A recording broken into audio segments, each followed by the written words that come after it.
Hello, everybody, and welcome to episode number 392 of the Stacey West podcast. That's a lot of episodes, isn't it? How are we doing, everybody? I am Ben, and I am joined this evening by Charlie. How you doing, mate? You keeping well? I'm doing very well. Yeah. Do you know what? There was a comment in YouTube as soon as we started here saying not long now, and it's just made me realise this might be the last podcast that doesn't include a preview of a game coming up, because next Thursday's will, yeah. And it is only a week and a half away.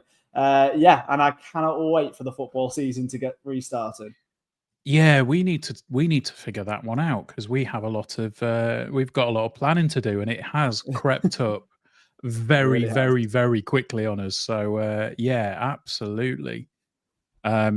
We need to sort that one out. So, look, we've got a big show this evening, actually, and it's thanks to Charlie. We've got a very, very special interview lined up with Mr. Football Finance himself, Kieran Maguire. You spoke to him earlier in the week. How did that all go? Yeah, I mean, we'll really find out. Well, obviously, you'll listen to it, so you could tell me how it went rather than the other way around. No, look, Kieran is brilliant.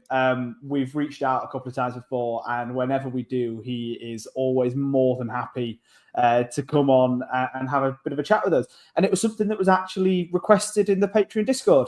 There was a bit of a conversation, a couple of people saying that they'd love to hear from him, because I think the world of EFL football finance, especially in League One, has really changed. And that whole landscape has made a big shift over the past year, 2 years. So it was really good to get kind of an updated insight from, like you say, the football finance man himself, and also to kind of get a bit of an update as to where Lincoln sit in all of that. Because at the end of the day, when we look at it, we can only talk about it from Lincoln's point of view. We can give a little bit of context of the whole of the league, but not as much as somebody like he could. So, yeah, it was great to be able to chat to him again. Like I say, always enjoyable being able to sit down with him.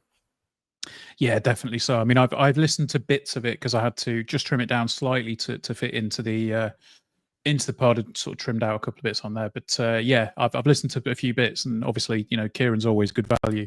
So we will get into that very shortly, because it will take us up straight to a break. So what we're going to do is play the interview. We will take the ad break, and then anybody that's watching live at the moment, we will come back in, say hello, and then we will come back and answer a couple of questions if we need to. So before we do that, though, there is something quite important, and it's a bit of a sad note, unfortunately.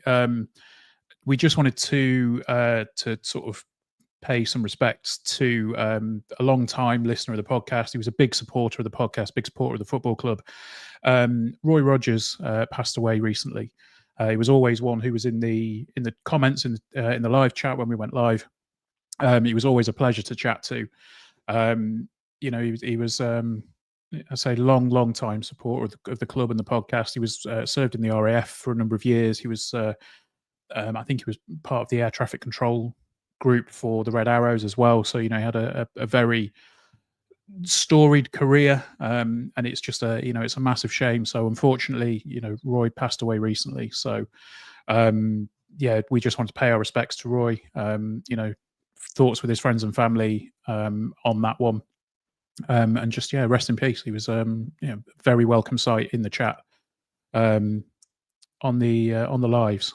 So yeah, our thoughts go out to him and his family on that one.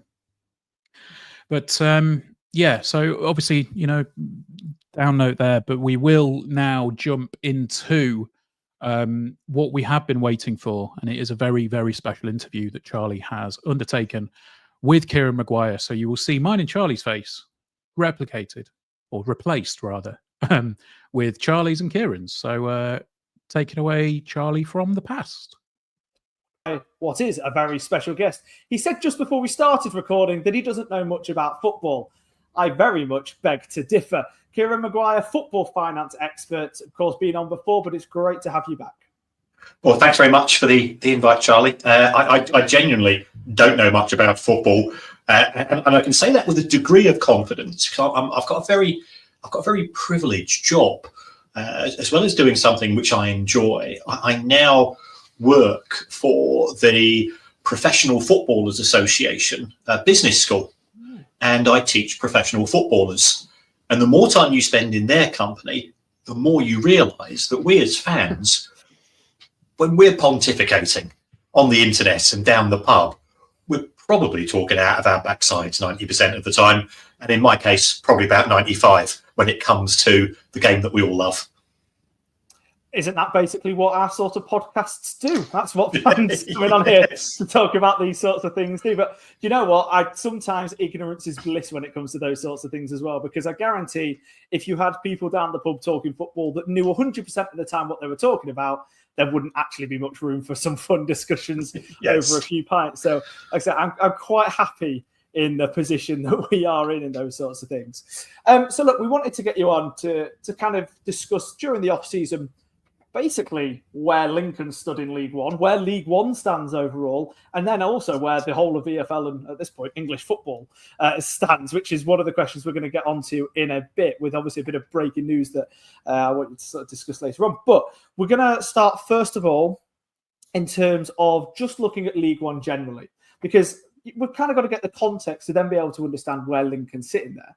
Now, last year, League One had a huge jump in wages, in transfer expenditure, and not just from Birmingham City. Now, although they were obviously a massive outlier in League One overall, a lot of the average numbers that were banded around didn't even include Birmingham's accounts, because a lot of those were sort of, we'll call it behind closed doors for quite a lot of the average tables that were published. So let's take a look at this year. What's the kind of general financial strength of the teams in the division looking like compared to last year? And are we looking at a tougher league overall with more increases in wages likely to come, the same as what happened last year? I think that there's two ways of looking at it.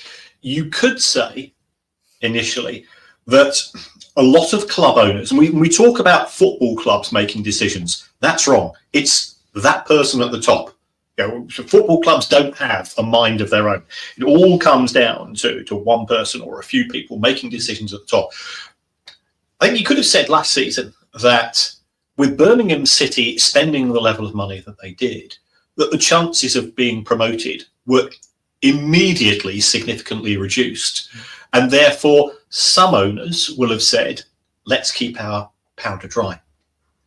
With both Birmingham and Wrexham going up, and Charlton as well, I think it's fair to say that those are three very big hitters in terms of revenue generation, in terms of wages, and in terms of ability to put together, by League One standards, a pretty big squad.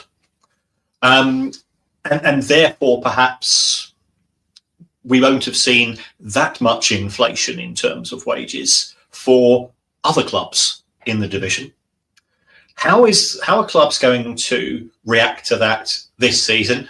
Well, looking at the clubs that come down, Cardiff potentially are big hitters. You know, they've got a big fan base, as anybody would know. They've got a big stadium. You look at some of the clubs which are already in the division. You know, Bolton are still a big club. Peterborough, Reading, Blackpool, Wigan, they've all got decent fan bases, but probably nothing over spectacular, with the possible exception of Bolton, I think, who can sell out on a regular basis. So that's where we are. And where does Lincoln City stand in this? Looking at the numbers and the spreadsheet I've got in front of me, the average revenue in 23-24, which by the time you look at the clubs coming in and the clubs going out, will probably be broadly similar to that. The average revenue was probably in the region of about 8.5 million. Lincoln's was just under 7. So about 15% below the the mid-table position. So I would have placed Lincoln. I would describe them as a third quartile. If you divided League One 6, 6, 6, 6, I would say that Lincoln are probably third quartile, and therefore, in order to succeed, the club has to go down one of two routes. Either A, they get additional funding from the owner compared to other clubs, or B, they're smarter than other clubs. Yeah, and C is they're luckier. You sign somebody on a free, nobody got excited about him when he joined, and all of a sudden he bangs in 23 goals, has the season of his life, or you get a couple of loan deals from clubs elsewhere, and those players turn out to be far in excess of your expectations. They develop, they go back to their host clubs in a year's time, and you benefited from placing the playoffs. So that's my assessment financially. Thinking about what we have lost in the past few seasons, we've lost Derby. They were big hitters. Clearly, we've now just lost those three clubs that I've mentioned. What have we got coming back? Cardiff potentially, but trying to work out Cardiff. They've got an owner who has a bit of a mixed relationship as far as the fans are concerned. I think we have to wait and see. Yeah, it's going to be a very interesting year again this year. Like you say, from last year, that kind of bottom quartile was actually where we were more placed in terms of the kind of the wage expenditure, and that doesn't always mean that you're going to find yourself in the bottom quartile in the league positions. But like you say, it is about being smarter, or genuinely sometimes it is just about having a bit of blind luck in the transfer window, as much as you very much can do in that. So no, absolutely. And it's going to be interesting to see where that does shape up this year. And we'll find out more of that as the season progresses. Now, staying with the wider league, and one of the teams you just mentioned there coming down as a bit of a potential big hitter, Luton have dropped into the division with parachute payments. Now, that's again, a bit of a big game changer for League One, especially since the time that Lincoln have been in there. Now, how does that work specifically in terms of their ability to spend? And are they likely to be the biggest hitters and the ones that are more likely to replace the likes of a Birmingham, who have obviously moved their way up and out of the division? Right. I think it's a really valid question. It comes down to the owners. When Luton were in the Premier League, which was only 2 seasons ago, the average wage was £25,000 a week that they were paying. Now that compares to an average overall for the Premier League of around about 70. So it could be argued that the owners said, tell you what we're going to do. We're going to have a great season in the Premier League. We're going to visit all of these world famous grounds. We'll have a half-hearted go, because they didn't invest, they didn't sign many players either. They had the smallest spend, I think, apart from possibly Liverpool, but they had either the lowest or the second lowest spend in terms of player recruitment.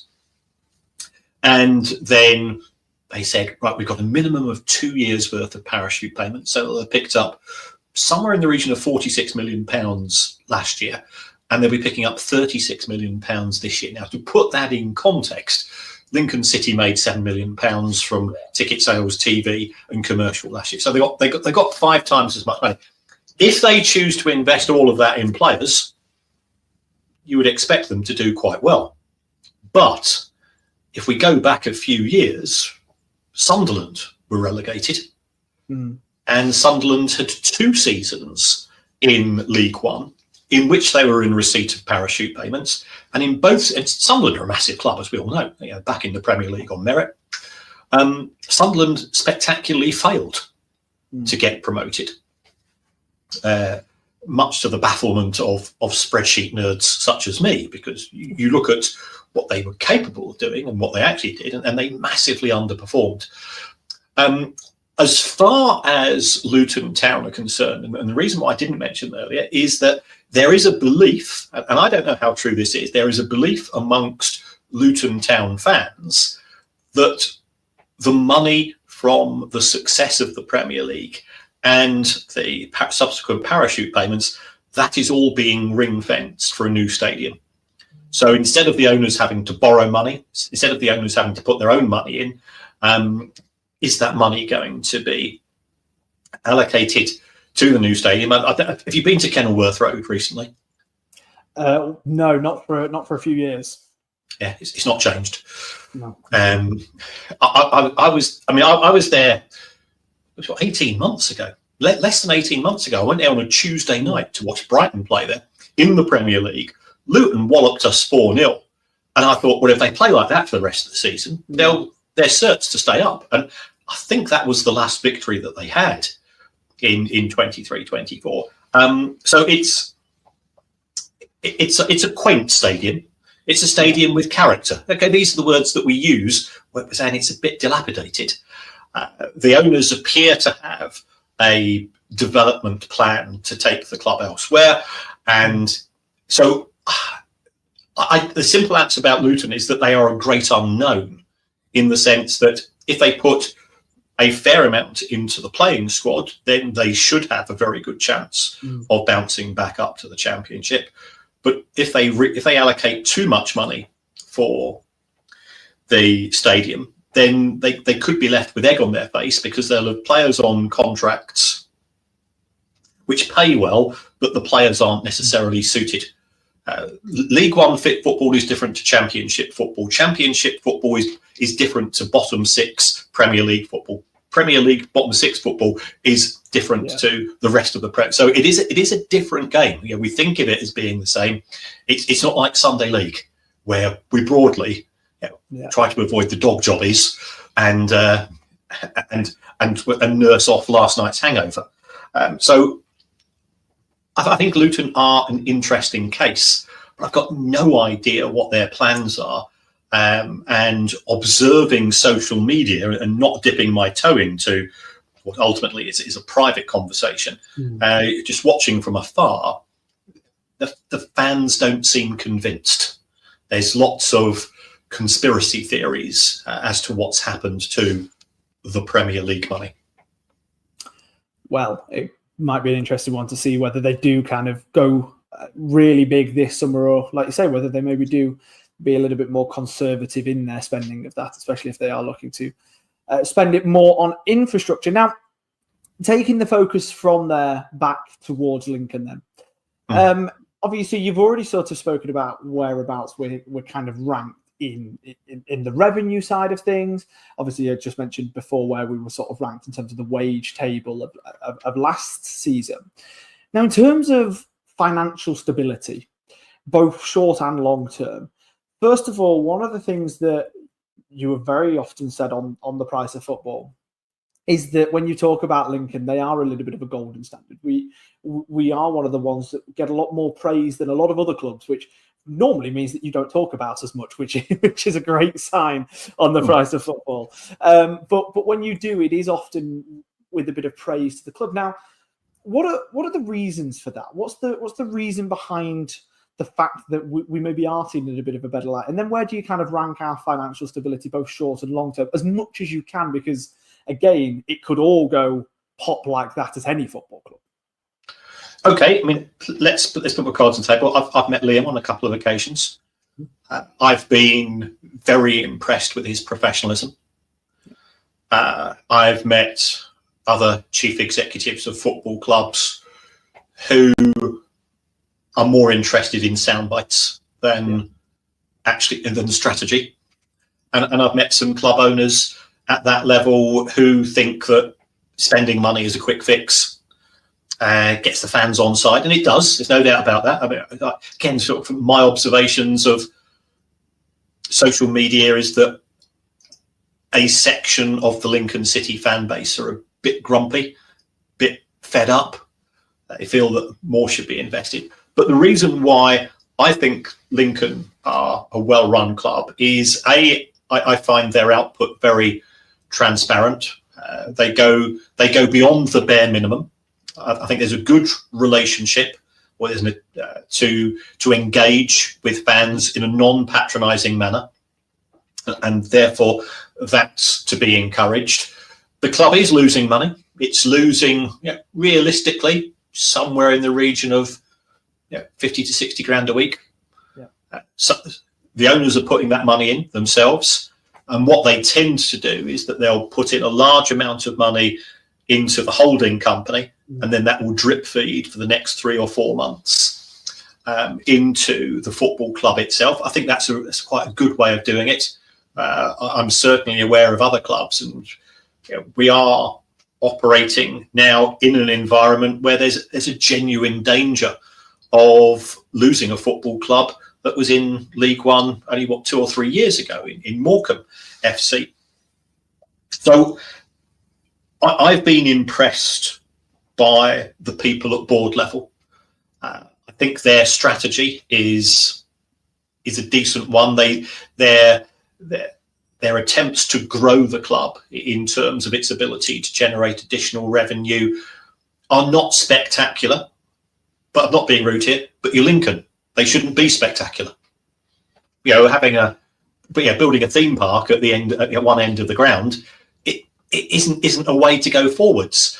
I think some of the ideas which they've utilised have been quite innovative from an outsider's point of view, and therefore the club deserves a lot of credit for it. I get a legal report of court cases every single day. I actually keep most of that quiet because I don't want to be stirring, and I don't want to be accused of stirring either. Lincoln City don't come up on my list, and you might say, well, that's a bit boring. Talk to the fans of Sheffield Wednesday. Talk to the fans of Morecambe. Talk to the fans of Hull City. Talk to the fans of Watford. Talk to the fans of Reading. There's been a large number of clubs over the course of the last 12 months who have either been late paying wages, been late paying transfer instalments, and had points deductions. Sheffield United are a prime example of that. And again, they were in the Premier League not that long ago. Lincoln City don't come up on my radar. And the reason why I think that's good is that I started work this morning very early on Radio Lancashire talking about Morecambe. You don't want me talking on the local radio station. I'm the Grim Reaper of football finance. Okay, because the local DJ is never going to phone me up and say, oh, look, come on tomorrow. They broke it even. That's a really good story. That's a really boring story. But it's a good story that I've never heard of when it comes to Lincoln City's affairs. So that's why I give the club a lot of credit. And I honestly think that from my point of view, as a nerd, as somebody that puts loads and loads of data into spreadsheets when I can, Lincoln City always give me the data that I'm looking for. Whereas there's some other clubs in that division who show the bare minimum, and we don't know what they're up to. You've got clubs like Fleetwood, whose owner is now doing 7 years for fraud. Be appreciative of what you got. And it's not as glamorous as you'd like it to be, but it does mean at the start of the season, if you get those other parameters right in terms of coach developing the players, make a couple of good signings, good start to the season, get some impetus, then there is the ability in January to perhaps push things a little bit further. And if you're 14th, then we'll save the money for a rainy day. Yeah, it's something that's like that strategy that you just sort of mentioned at the end. It's something that Lincoln have very much looked to do in recent years. For example, we had a slight boost in the wage budget in January, but that was more just us picking up a couple of positions that we needed. And by that point, it seemed as though it was more that other clubs in our division had sort of run out of their transfer spend for the year. And that's the thing. It's nice to be able to have those long-term strategies. And everybody wants to be top of the league every season, don't they? But it's, that isn't the way that you can sustain it in the EFL. And to chase that, well, unfortunately, you do chase that. You come crashing straight back down pretty quickly, as unfortunately quite a lot of clubs have found out. So no, absolutely agree with kind of that snowball building is very much what you want. Now, I'm gonna actually jump ahead to the question that I did say was going to be last, but we're just going to move things around because sticking with purely Lincoln now, I wanted to ask a bit of a question to kind of get your viewpoint on this from the financial side of things, and to see whether there really is a great financial incentive to be making this sort of a move. So over the last few years, Lincoln have very much had their model, and I will always say that in inverted commas, not to sort of upset people, but Lincoln have very much had the model of signing younger players who are maybe a little bit undervalued with the scope for that great potential to be able to sell on later. Pretty simple economics, buy low, sell high. Now, what we've started to do over the last couple of years, over the last over the last 12 months, we've started picking up a few players who are a little bit older. We're talking maybe into their 30s. Tendai Darikwa, James Collins, Sonny Bradley now, who have all come in over the age of 30 to try and bolster the squad, provide a little bit of experience, and all of those on the pitch and some of those intangible metrics that any football club really needs in and around the dressing room. The question I wanted to ask was a little bit on the financial side of things. Is there much of a benefit to be bringing players of that age in? Are they likely to be the sort of players that still expect a much higher wage? Or actually, is it a positive in this? Because I guess the question is there's never any real resale value on those sorts of players. So what is the financial benefit, if any, of bringing a player like that in? There's a fair chance you'll be able to sign such a player on the Bosman. Mm-hmm. So there's a zero cost perspective. If we take a look at the past 5 seasons in terms of what Lincoln City have paid for players, 380, 302, 297, 427, 332, it's fairly consistent from year to year. So by perhaps tweaking that strategy and paying less in terms of fees, you might be able to nudge up the wage bill just a wee bit, but you then gain the benefits of experience. I'm 63 years old, so you're talking to me about men of 30 as being old. Can you imagine how I feel? I'm in a job where age doesn't matter until I start forgetting clubs' names and things like that, which I have a habit of doing these days. I think it's more of a footballing benefit than a financial benefit, if I'm perfectly honest. The players will have been advised by their agents, look, Lincoln's in for you. They ain't going to be paying you a huge amount, but it's still paying you rent. And you might be able to get them on a 1 or a 2 year deal. As far as the coach is concerned, your manager is looking for players who, if you're 2-1 up and it's 82 minutes gone and the opposing side are attacking their home end and they've got a bit of impetus, these are the guys who can be your leaders. So I think it's more to do with sort of having a senior leadership team in the dressing room. People don't know me. I'm a Brighton fan. We've got Danny Welbeck, James Milner, and Lewis Dunk, all of whom are not young by footballing standards. And people are saying, James Milner was injured for 10 months of last season. Why have the club given him a playing contract? It's for game management issues and it's for dressing room issues. And it's, if you see something not quite right taking place in training, the manager might not have spotted it, but these senior pros, they pick up the vibes and they're in a position to say, look, guys, if we get into the top 6, we got the playoffs, this is what we're getting. This is what we're getting in terms of bonuses. So, forget the nonsense bits, what you're doing. We're all in this together. And a good senior pro is worth their wages, even if they're playing half the matches or less than half the matches, because they bring intangible benefits in terms of dressing room cohesion, motivation, and they have seen it all before. Whereas if I'm 21 or 22, what do I do if I'm in that 82nd minute? I'm looking round for advice a lot of the time, and it's get it out, get it wide. It tends to be those benefits rather than financial. Certainly, there's no financial benefit.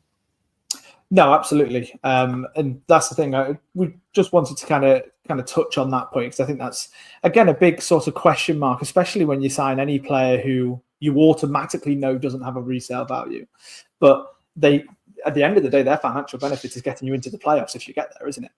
Exactly, and that's what those sorts of players are able to hopefully take you that one step further, and hopefully they can very much be the same at Lincoln. So the last question that I wanted to touch on then. And of course, it has been a big topic for, it feels for me like it has been years. It must feel a heck of a lot longer for you. The independent regulator, it is obviously now being confirmed to be coming in the near future. But I think there's been kind of a lot of talk when it first came about, and when the fan-led review was sort of first published in that first white paper. There was so much talk and so much kind of hype around what the independent regulator could be bringing in to English football. I think since then there's been a little bit more sort of tempered enthusiasm when challenges came about from both within politics and very much, I say out of politics, but I mean the Premier League, and they are as political as you can really get, aren't they, in the sporting world. But is this still, a major win? What kind of overhaul is going to be coming? And, what kind of an impact is it likely to have on a club like Lincoln? Okay, I think it will have very little impact upon Lincoln City Football Club, because the regulator broadly is going to look at three areas. First of all, are the people running the club people you want to be running the club? So there'll be a beefed up owners and directors test that will be backed up by legislation. So at times the Premier League or the EFL has requested information and a prospective owner has turned around and said, "Nah, I can't be arsed, mate. No, I'm not going to tell you." And then what do you do? Whereas the regulator, because it has statute behind it, can go a wee bit further. I think the rules will be slightly tougher. So the benefit there, it doesn't affect Lincoln City Football Club, but if it can stop more Steve Dales coming into football and acting as a wrecking ball and destroying part of the local community, I think that's got to be welcomed. Secondly, there's the protection of culture and history. So if you had a new owner who came in and says, "Yeah, I love this club, but it's about time we played in blue," you go, "Hold on, we're Lincoln. You don't understand us." So there is sort of protection of the badge. There's protection from clubs joining a league which is not based on merit, i.e. European Super League. Again, you might say, well, it doesn't affect us directly, but it can affect you indirectly.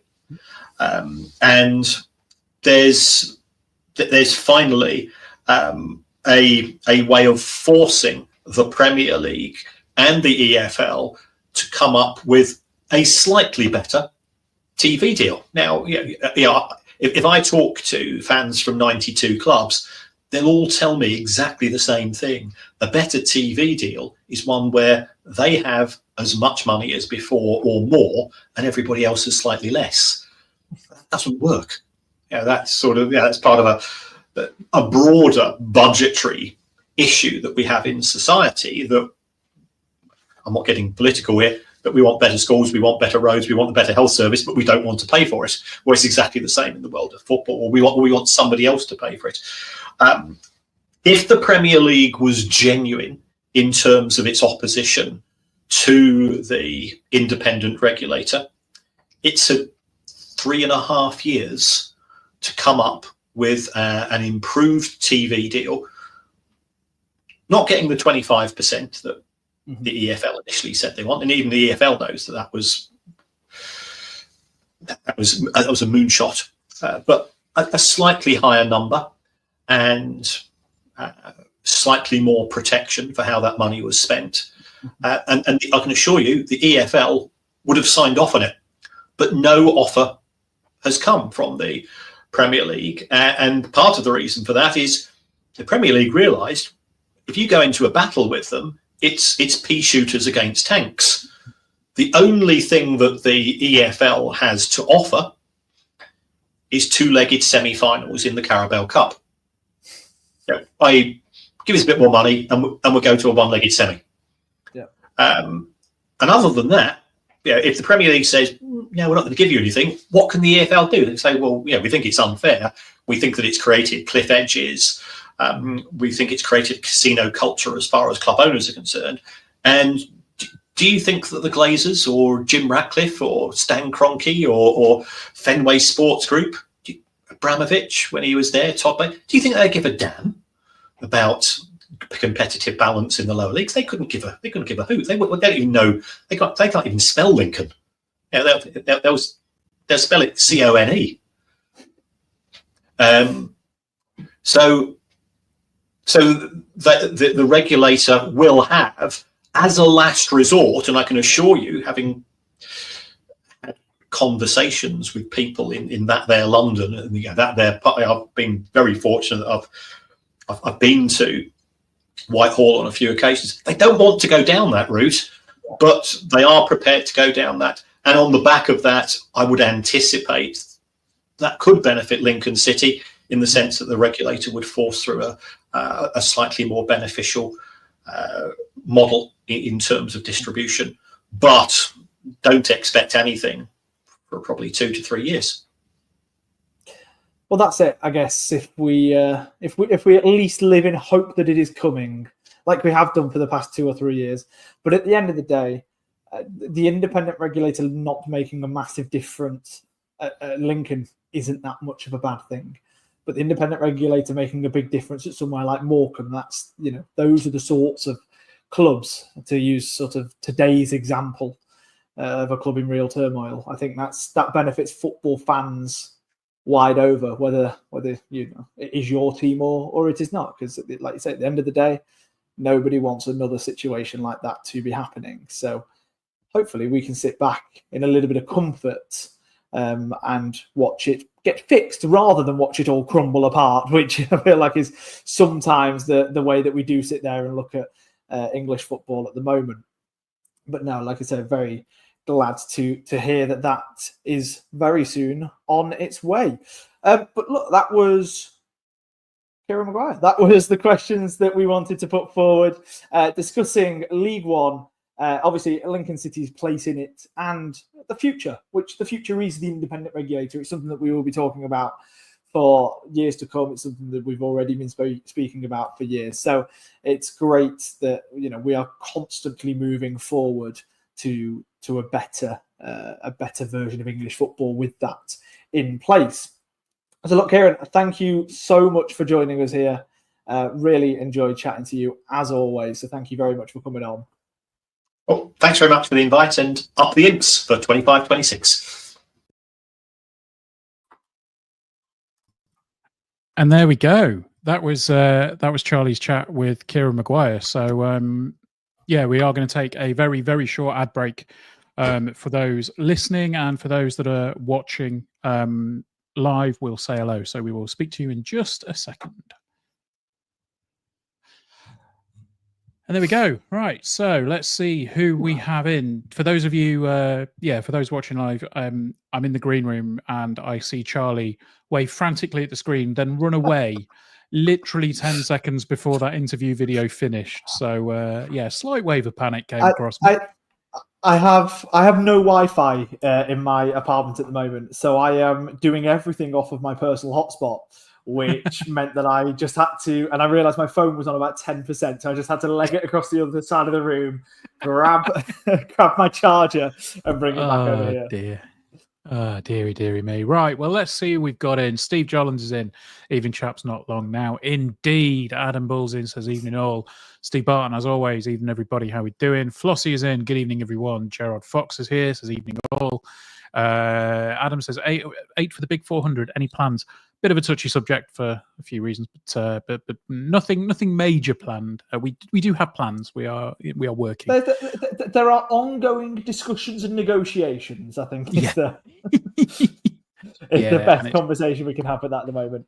Yeah. David Ladd says evening chaps. Andy Brown, as always, is in from Plymouth. Andy S says, good evening.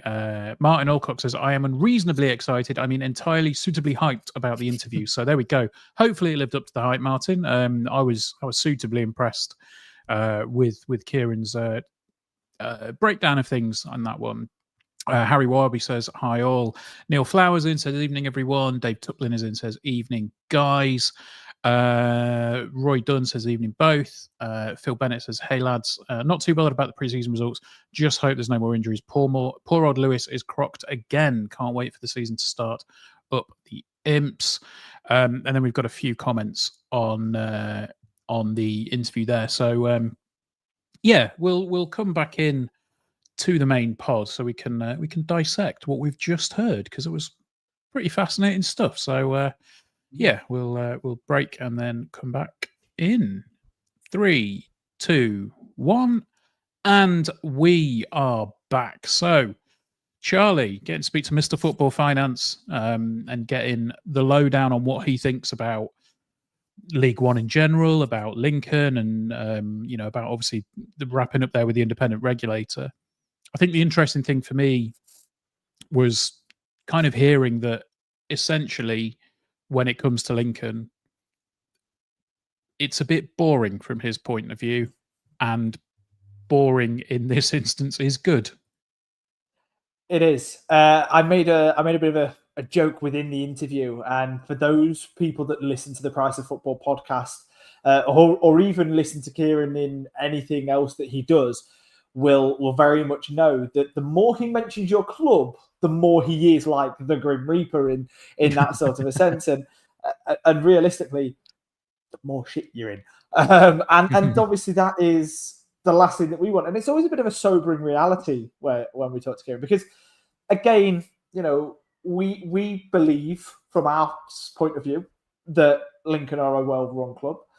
We believe that in the context of League One and the English Football League overall, we are not in a bad position. However, we do also totally understand that there are the opposing view of, yes, but we're still losing money year on year. And absolutely, that's always this really kind of harsh reality that you sort of have to take anything you think you know about business, throw it out of the window, and look at the football finance and football business in a totally different way. But then to be able to sit down with Kieran and for him to effectively say, don't need to panic, we're all good, keep it nice and calm.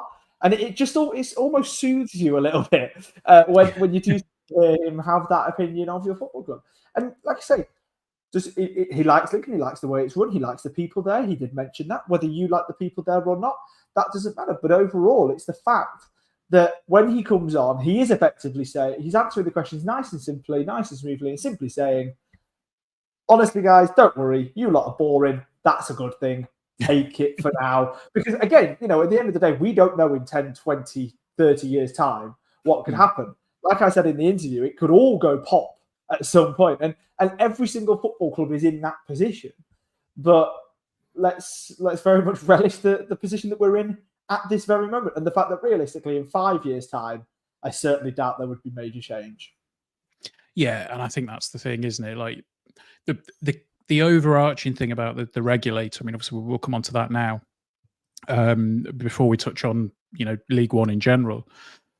The thing about the regulator, and you made the point in the interview, and so did Kieran, that essentially it's not going to make that much of an impact to us directly because of the reasons that he said. We have a decent structure in place. It was interesting to hear him say about the structure in terms of the holding company, then drip feeding the money into the football club, and that being a sensible way of doing things.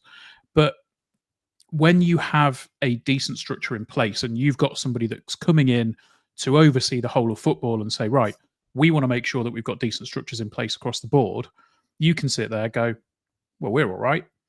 But the benefit that will directly impact Lincoln City it's through an indirect consequence of everybody else being forced to up their game and get to that stage. So when the question's asked of what does this mean for Lincoln City, and you go, probably not much. The overarching question of what does this mean for the whole of League One or the whole of the EFL is like, well, it's the old adage, isn't it? You know, rising tide lifts all ships. So you're going to have, as long as everybody at that point is then within the realms of an improved fit and proper persons test, or making sure that somebody just doesn't come in and asset strip clubs and all the rest of it. If you have I mean, obviously we're never going to have a level playing field. Like it's probably not going to get to the stage of, you know, the COVID season where everybody had that the strict wage cap and all the rest of it. But if you start to edge slowly towards that, it suddenly makes things a little bit better for everybody involved to go, oh, well, maybe we can compete on a slightly lower budget, or maybe there will be clubs that aren't going to be losing £20 million a season and not really facing any consequences for it. It's the indirect action that will benefit us in the long run. And again, it isn't going to be an overnight thing. Like, you know, if the regulator comes in tomorrow, doesn't mean that by January everything's going to be fixed. It will take years for this to happen. But yeah, it's a really interesting situation around the regulator, and I just think it's and as you mentioned at the end, if it prevents another Bury, if it prevents, you know, Morecambe from going pop, I'm desperately fearful for Morecambe as a club at this stage, because it looks like that's going to go, well, Mamory skyward very, very quickly.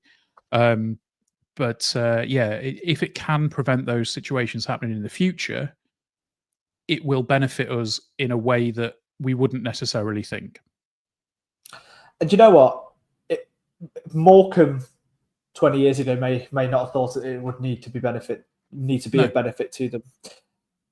And us in 20 years' time, who knows? You know, and I think this is the thing. The independent regulator, it's coming in, and of course it is going to be used with those sorts of things. There's a bit of and in itself, it's a bit of a last resort, because football didn't sort its house out when it had the chance to do so. Mm-hmm. So the independent regulator has come in to oversee that. Now, of course, the kind of the ideal utopia of that is they come in, they work with football to sort its house out. Then the independent regulator takes a step back and says, right, you've now got that. Off you guys go. And then actually everybody just lives, happy as Larry and all of that. It won't happen like that. Guaranteed. They step away, then suddenly the same sort of greed. There will always be somebody that tries to take the piss. No. And of course, and that is always going to happen in a business society such as football that is, quite frankly, full of greed. And that's full of greed from fan level all the way up to owners level. Let's not pretend like we are greedy to be better. Every fan wants their football club to be better. There is greed at every step of the way. But obviously, if you've got an owner that's doing that over and above their actual sustainable limits, then obviously that's where you've got the problems.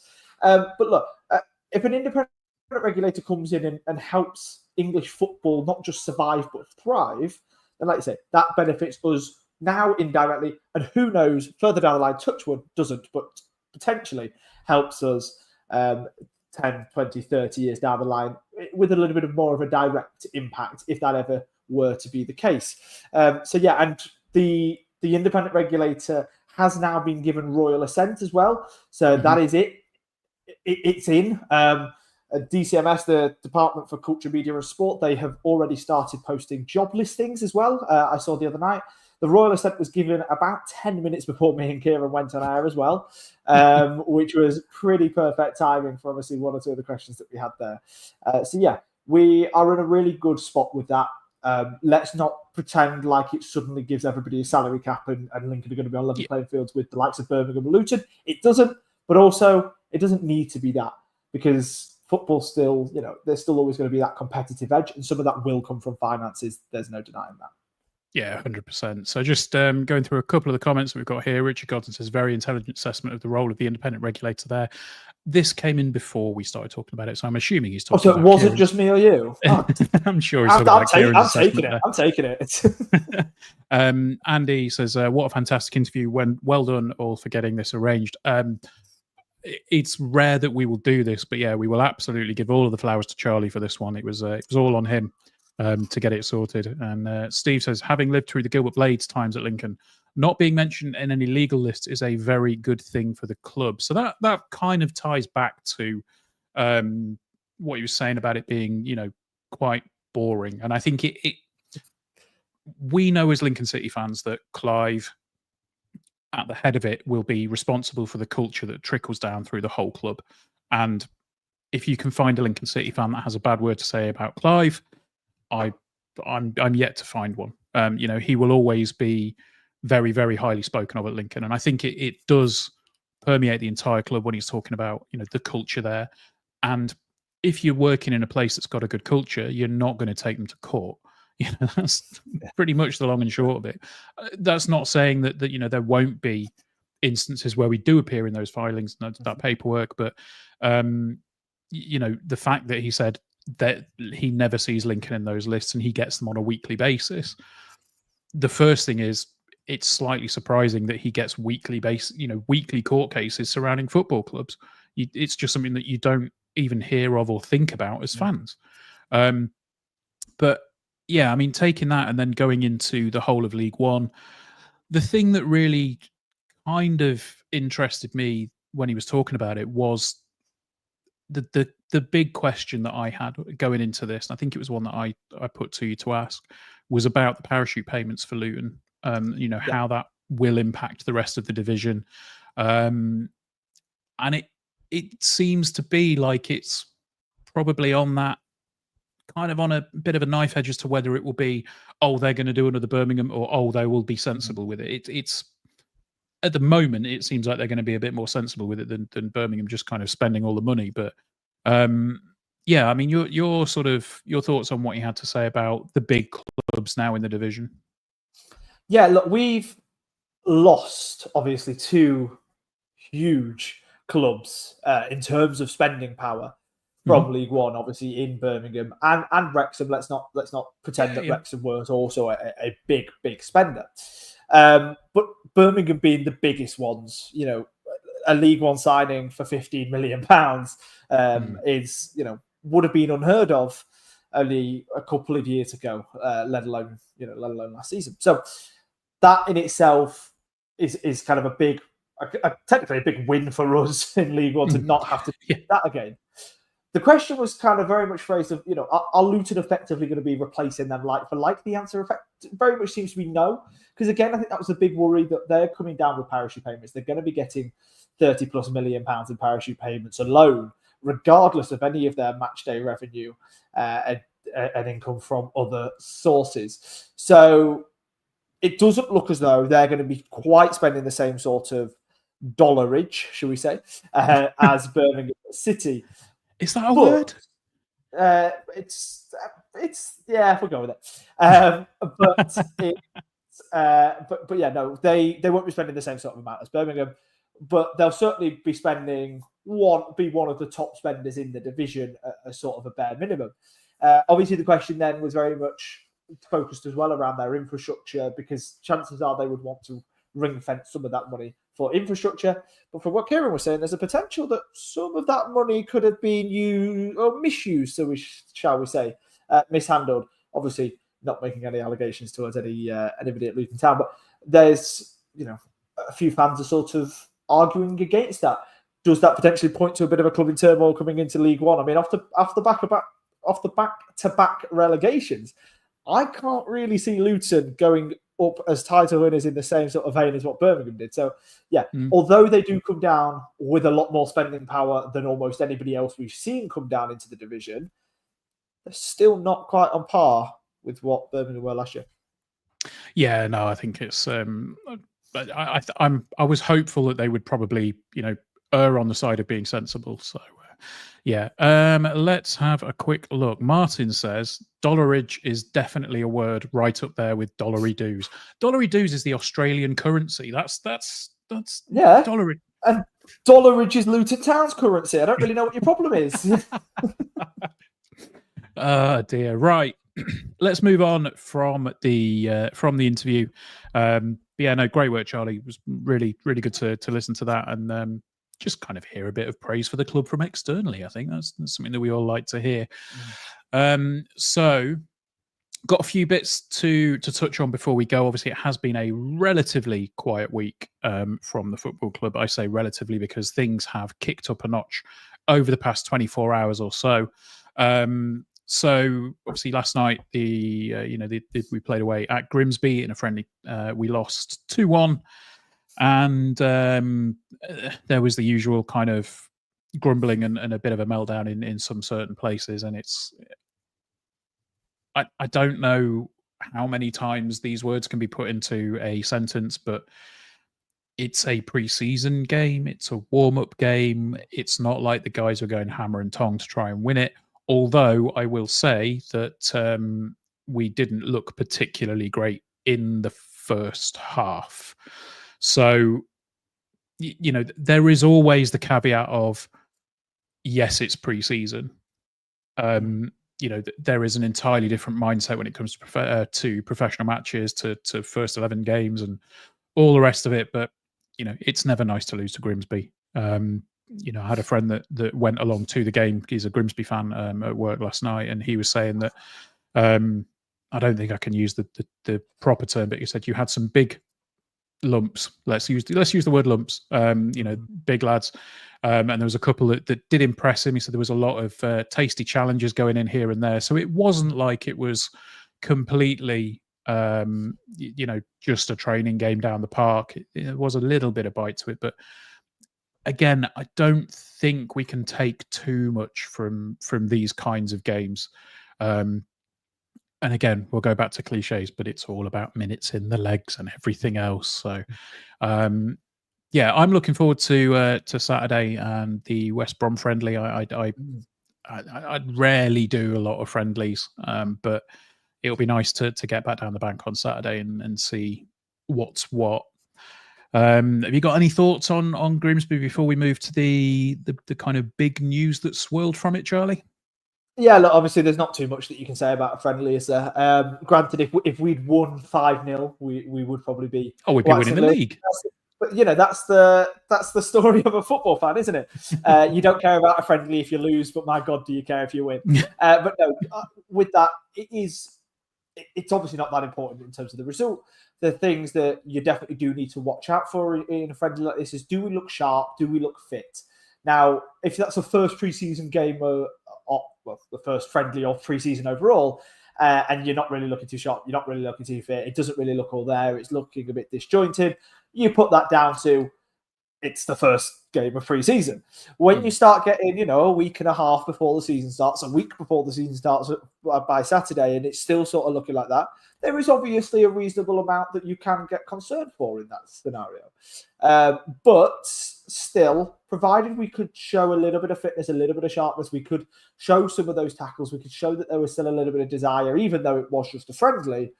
Those are the little things that do fill you with confidence, even if the overall performance wasn't actually there. So in pre-season, and don't get me wrong, we definitely do always take a bit of a positive outlook. There's no denying that. But when it comes to pre-season, I think if you can pick out some positives in the performance, regardless, they're the things that you should focus on. Because I guarantee to you, they're the things that Michael Skubala has gone into training this morning and said, right, lads, you did this really well.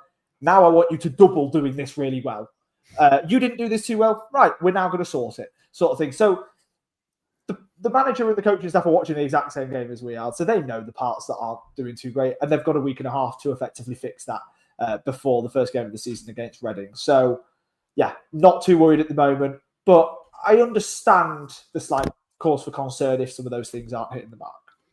Yeah, no, that's absolutely fair enough. So we'll see what happens on Saturday. But of course, the big news, and I say the big news, a player was left out of the first 11 and the squad for a friendly. Obviously, when that player is Ethan Irahan, everybody starts to go into overdrive with regard to the rumours and the speculation. One tweet that did spark a lot of discussion was from Ben Jacobs, a journalist, and he said that Ethan Irahan was left out of the matchday squad to face Grimsby after informing Lincoln that he wants to leave. I think the wording of this is very very harsh. This doesn't sound to me like Ethan's gone, I'm not playing in a pre-season game, I want to go. It's one of those where, if anything, I think we're getting close to the start of the season. The club are very much aware that Ethan is the crown jewel that has remained from the three of last year, And if he were to be going at this stage, the chances are that, if you put him in a pre-season against Grimsby, there is the chances of him getting injured are substantially higher than if he's just going to be in the training pitch. So I think we had a discussion not that long ago actually around whether there was almost a desperation for a lot of fans to sell Ethan Arah, and I think it was me and Chris that were discussing this, and we were saying that fans were asking, why hasn't he been sold yet? Why hasn't he been, how is he still here and all the rest of it? And I think it's that assumption, isn't it, that we have to sell him in this window. I was under the impression that he only had a year left on his deal. However, Gary has put in an article today that he believes that there is a year extension, with a club option. So it's not imperative, but I mean, if we're going to get the best value from obviously selling him deeper into it, or selling him not quite so deep into his contract is going to be the best option for us. Now, the clubs that I think have been bandied around, I think Wigan, Swansea, Bolton, Oxford, Preston, and of course Huddersfield, because of course, are the clubs that have been rumoured. I don't know how accurate the information is, but the sort of social media spin is that Huddersfield are currently offering the most upfront for him, with bonuses and all the rest of it down the line being offered by other clubs, which could take the value higher. Look, no matter what happens with regard to Ethan, I think this is one where we all knew that it would happen. I mean, coming into the club, by all accounts, the discussions when he came into the club were, right, okay, what's the exit strategy? What's the sell-on clause? What's the sell-on clause? Sorry, what's the release clause? And all the rest of it. That was very much a priority for Ethan and his agent, and indeed the club, because the club need to protect themselves. Now, I don't think there'll be any shock whatsoever if Ethan Arah were to leave the football club before the start of the season. I think the biggest concern is him leaving, and I think the club have said they won't do this, him leaving at 10 to midnight on the transfer deadline day. So, your thoughts on the Ethan Arah saga, and how it's coming to pass, and do you think he'll be trotting out with us for the first game against Reading? I would have said yes if you'd have asked me that this time yesterday, or let's call it 30 hours ago, rather than 24 hours ago, before he wasn't in the squad against Grimsby. I think that's very much changed my perception of that, because again, normally with this sort of a transfer, it would have maybe started ramping up a bit. We'd heard of that initial interest from Swansea earlier on in the window, but then nothing since then on the Ethan Arah situation. And I kind of think, well, because we've not really heard too much at this point, I would have probably expected him to start the season, and then maybe it'd be kind of a mid-August move if it were to happen.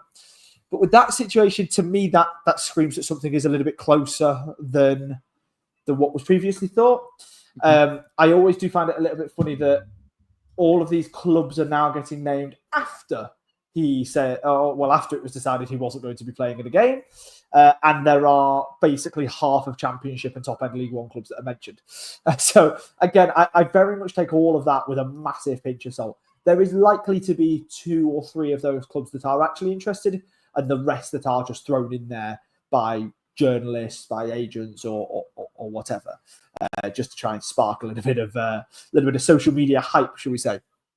So, yeah, with that, I do now think that we are probably gearing more towards Ethan leaving over the next sort of 7 to 10 days. With that in itself, I genuinely, and it sounds really weird, I don't care if he stays or goes, right? Because I think it is a huge benefit to us either way. Because Ethan on the pitch for a season is he is second to none in that squad. I think he is our best player. I think he has been for the last season and a half. I think, 2.5 seasons, sorry. I just think he is an outstanding footballer. And I have absolutely no doubt that if he was to stay with us and sign a new long-term deal, he would be the sort of player that would take us to the next step. Now, obviously, he's got his own personal ambitions, and I totally respect that. And if he does make the step up to the Championship, and again, if he goes to another League One club, I think there's always that little bit of that's a little bit annoying. But at the same time, the club will have spent the same amount of money. And chances are the wage would have been about the same when you hear about some of the wages that are being thrown around in League One at the minute. So for him, there's probably not as much of a difference in there. But genuinely, if he goes, we would like to think, anyway, as a bare minimum, it is a club record sale. The club record obviously being 675,000. So it would almost certainly be a club record sale, and that would be a huge talking point.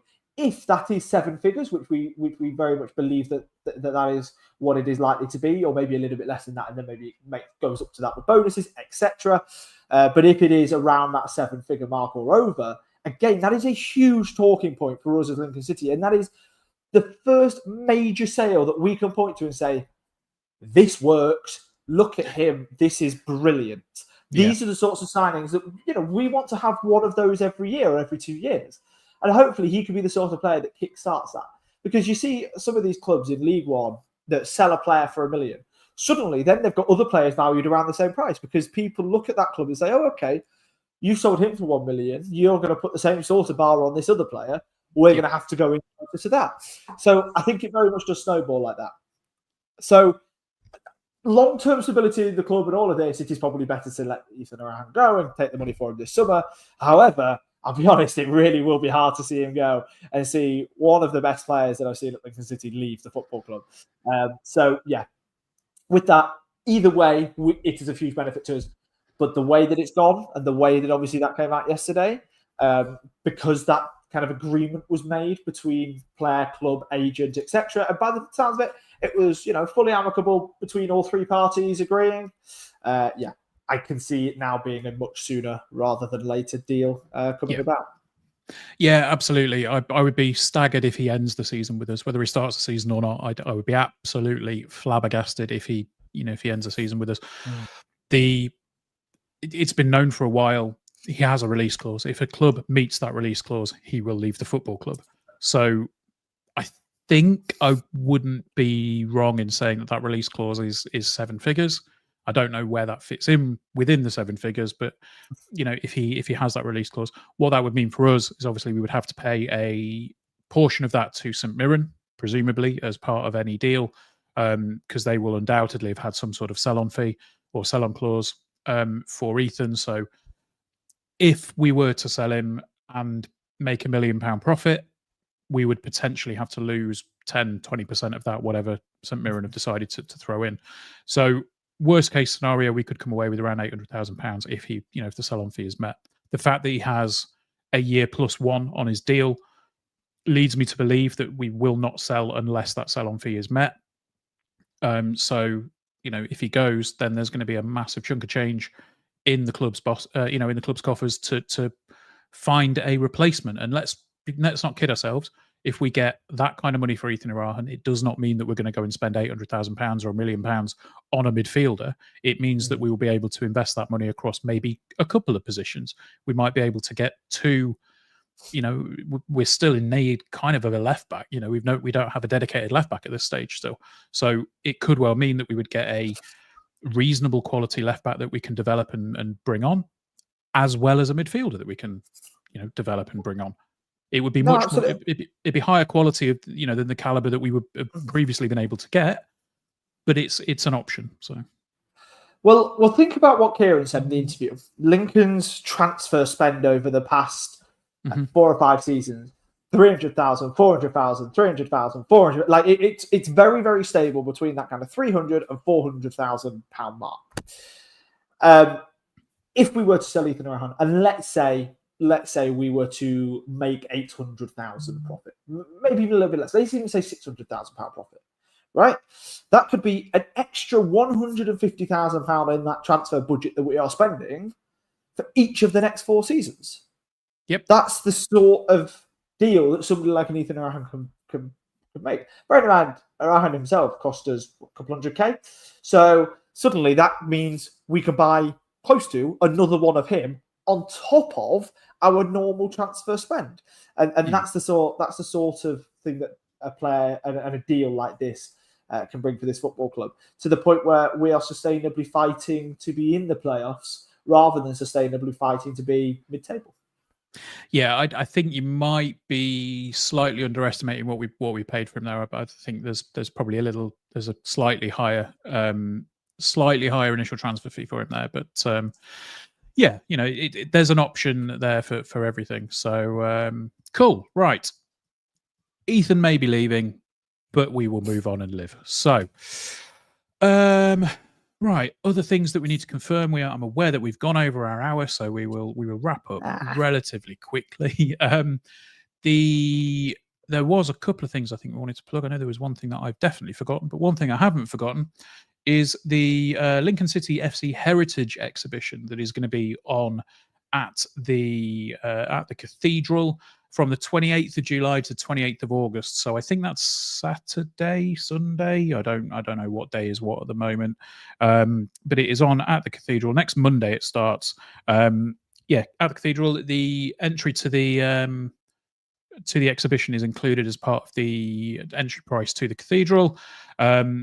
There's a big old display of memorabilia and all sorts that's going to be at the Cathedral. Sounds like it's going to be well worth heading up to, so I'll be going up there for sure. If you have a Lincoln City Football Club season ticket or a gold membership, you will receive 10% off your Cathedral admission, and if you gift aid the admission, you'll be able to return for free to the Cathedral for 12 months. So yes, definitely go along to that. I think it'll be a fascinating little experience. Next up, we have a friendly on Saturday at the Bank against West Bromwich Albion. I am looking forward to going to that, just because it means getting back to the Bank. It's been a while, so yeah, I'm very excited for that. Very jealous. Yeah, but you get to spend every day on the beach. To be fair, the last time I spent the day on the beach, I ended up getting that badly sunburned. I had to take a week off work, and yeah, it was not pleasant. I won't go into the gory details of the way my back looked, but we're not. I don't sit down on the beach. Although I am doing a Conference League qualifier game tomorrow night over here, which I'm very much looking forward to. So I'll still get my football fix in, even if it isn't Lincoln. Fair enough. Well, there we go. Right, and I think there is only one thing left to say, as Flossie says in the comments. As always, we'll see you next week. And up the imps. Up the imps.